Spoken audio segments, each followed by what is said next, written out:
Um, the good news is I'm glad that the air sign from a few weeks ago that keeps showing up is finally cleared out of the picture.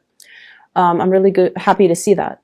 What I feel happening in your relationship sector is I see you making an effort to really reach out to another person.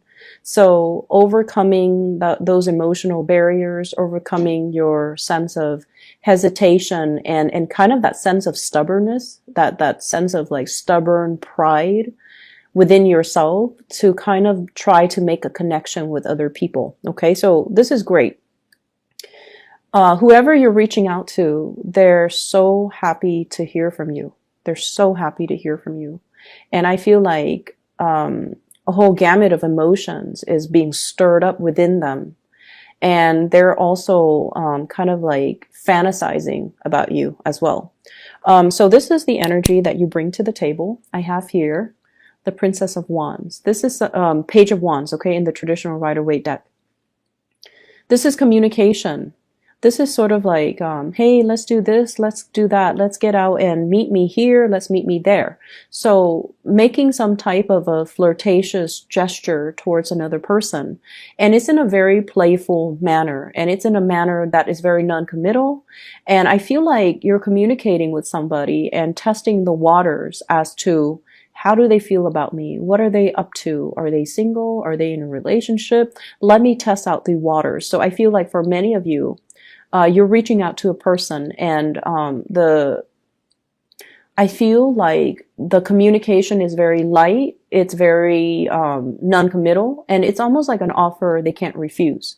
So I see some of you are like, hey, can I talk to you about this? How do you feel about that?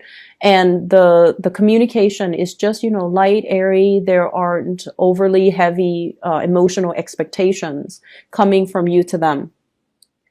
I'm also seeing this is going to be kind of like the catalyst to get the other person to respond to you. It's almost like strategically, you know how to respond to them, or you know how to ask them questions about things that they are interested in. So for example, if you want to see somebody and you know they're really into sports, you can say you want to watch a football game, you want to watch a soccer match. If you're interested in somebody who loves, for example, Peruvian food, you might ask them, hey, there's a Peruvian restaurant that just opened up. A bunch of friends and I are going to check it out. Do you want to come? So it's almost like giving them an offer. It's like taking the bait, knowing how to bait them, knowing how to hook them. So you're being very crafty and very strategic in the way that you're communicating. The person that you're dealing with, I have here the Two of Pentacles. They're going to be very, very surprised and kind of like thrown off course when they hear this communication from you. It's a little bit more flirtatious than they normally expect it from you.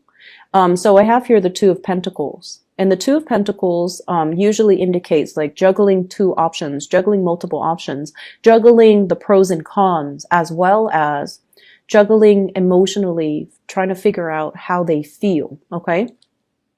The symbolism with the snakes in the picture, I almost feel like a sense of entrapment. So I feel like you're very crafty with your communication and you're giving them an offer that they can't really refuse. And so as a result of it, they're kind of weighing out what you just said and they're weighing out how they feel. And I feel like, you know, pentacles always indicate something solid, something that's going to be built upon. And so I feel like even if they're in another relationship or they're talking to other people, they're going to be coming your way. But either way, I feel like there might be a little bit of a delay when it comes to their response. But when they do respond, they're going to be jumping towards you. Okay, we have here the Six of Wands. And the Six of Wands is feeling very elated, feeling almost like they have reached that moment of recognition. So I'm hearing come hell or high water, they're going to bounce towards you. So I feel like they're really, really excited about this offer, about the communication. They're going to bite the bait. And so if you're communicating, they're going to return the favor and they're going to communicate with you in a very open and honest way. I see some people here talking to a crush If you've had difficulties talking to a crush and not knowing what topics to talk about, what to bring up and things like that, you're veering on the safe side, or you have been in the past, by talking about, work, by talking about like, how's your boss? How's your supervisor? How are things at work? How are your coworkers? How's your new job? How's your new work environment? Where are you living? Like, you're veering on the safe side. But this is the week where there's going to be some major breakthroughs in communication. And then as a result of it, I feel like it's going to open up a portal of communication for you where they're coming towards you and they're revealing more of themselves, okay?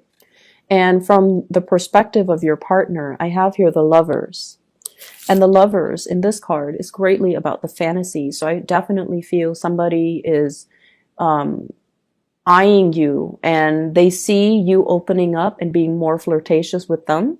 And as a result of it, they're fantasizing about, oh my gosh, is this person interested in me? Can there be a future built between the two of us? So I feel like you're dealing with someone who is very idealistic, who is very, very clear. And I don't see this as like the juggler, where someone is in multiple relationships, or they really do believe in love and commitment, and they do believe in like love at first sight. They do have these very idealistic ideals when it comes to love and relationships. And, they might have been thinking about you for quite some time, because, this person has been asleep dreaming about their one and only for quite some time. And I feel like you're dealing with someone who's also very creative in the creative field, or they have, artistic abilities, they have musical abilities, and they're very much excited about the offer that you have on the table. They're very, very happy to be hearing from you, to the point where they're fantasizing about what could be as a result of this relationship, okay? I also see a sense of distance for some of you who are in long distance relationships, about somebody coming to see you and solidifying some type of plan so that they come see you, you come see them, or you guys meet halfway. So there is a major compromise coming into this spread here in your love sector. The last card we have here is the Five of Swords. And the Five of Swords is walking away from a situation that was very undignified, wanting to, it's sort of like pride getting in the way. And so there might have been stoppage in communication as a result of one person reaching out and not getting the response, and then they start getting defensive and they kind of clam up. So I feel like the energy for you this week is all about playfulness, lightheartedness, communicating in a way where it expresses how you feel by putting your walls down, by not, letting this defensive energy coming in between the communication. So it's like, oh, I communicated. I reached out last time. They didn't respond. So now they need to reach out to me. So you are letting go of that, whole concept about keeping scores and self-isolation, and really letting your partner or your significant other know that it's okay to, you take care of whatever you need to take care of. And when you're ready, you come back to me. So I see like a bridging of that emotional distance happening between you and them. And I feel like it starts out with you communicating with them and letting them know how you feel about them. So pretty much the ball's in your court if you want to, pass it along to the person that you're interested in. Okay. So I still see a very strong air sign vibe here with this spread.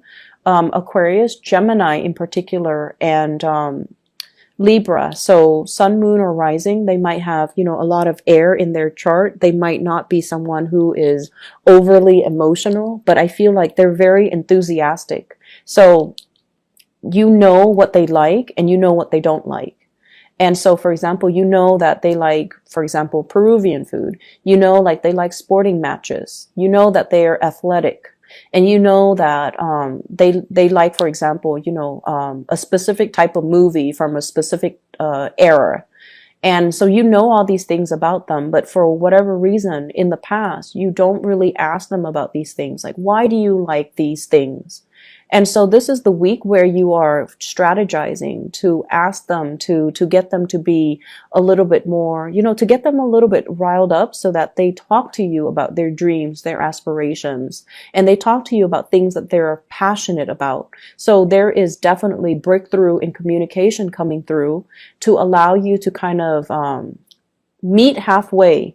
Meet somebody halfway, somebody that you're interested in, because they're coming at you in a very enthusiastic manner, because you communicate with them in a manner that is appropriate to get this person to respond the way you want, okay? In other areas of your life, when I was shuffling out this bottom spread here, I almost feel like, first of all, favoritism. It's the big word that came out when I was shuffling. And I feel like what it denotes is, we all have our biases. We all have our favorites, okay? For those of you who are in some type of a teaching profession, you always have certain kids that you like more than others. You also have, certain kids that are troublemakers, right? And if you're dealing with children in general, if you're dealing with people who are younger, if you're managing a team, there will always be people that you like and people that you don't like. But trying to show more of a poker face, even if you don't like somebody, so that you can help them to, become a better person, so that you can help them reach their full potential. And so they're saying here, work towards a common purpose. Finding and emphasizing the good traits about the other person rather than dwelling on the negative traits that they embody is really going to help you in dealing with the people that you don't like, especially if you are in charge of, in control of their work environment, in control of their professional development. That's going to go a lot further for you, and it's going to show the fact that you're very unbiased, and it's going to show the fact that you're able to shape and mold people, and even the people that you don't like, okay? So I feel like letting your defenses down, and especially dwelling on the positive traits about somebody, will help you kind of get along with them and to help you develop them so that you can strengthen their weaknesses. Does that make sense? I see a lot of people here working with children, and I see a lot of people grading, performance evaluations, professional development, and you're giving somebody a score. And I feel like naturally you have people that you like, but I feel like you're not seeing them in their full spectrum. You're only seeing a very select few. It's like you're seeing, you have this window into their personality, into their psyche.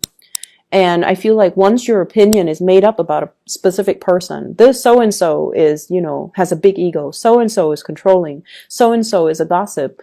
Once you have already made up your mind, it's really, really hard for you to reform and reshape your opinion. And so my advice is, don't judge too quickly.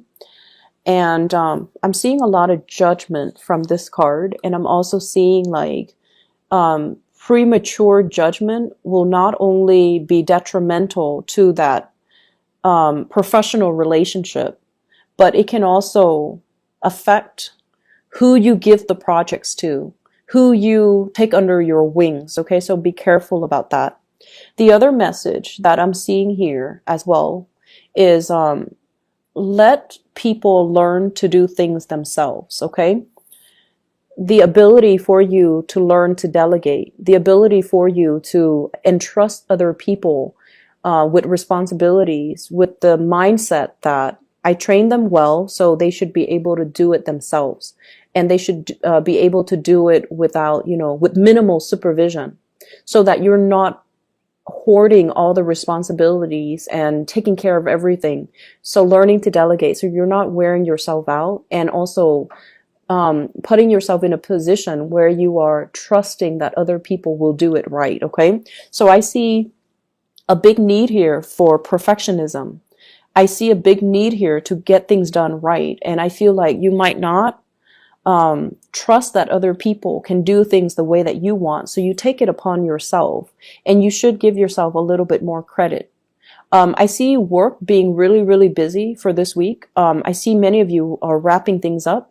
And I feel like whatever you have been waiting on that has been stalled, where you couldn't move forward with projects, with work endeavors, those things are going to start to clear up. And as a result of it, there's a lot on your plate. So learning to delegate is going to be the smarter solution for this week.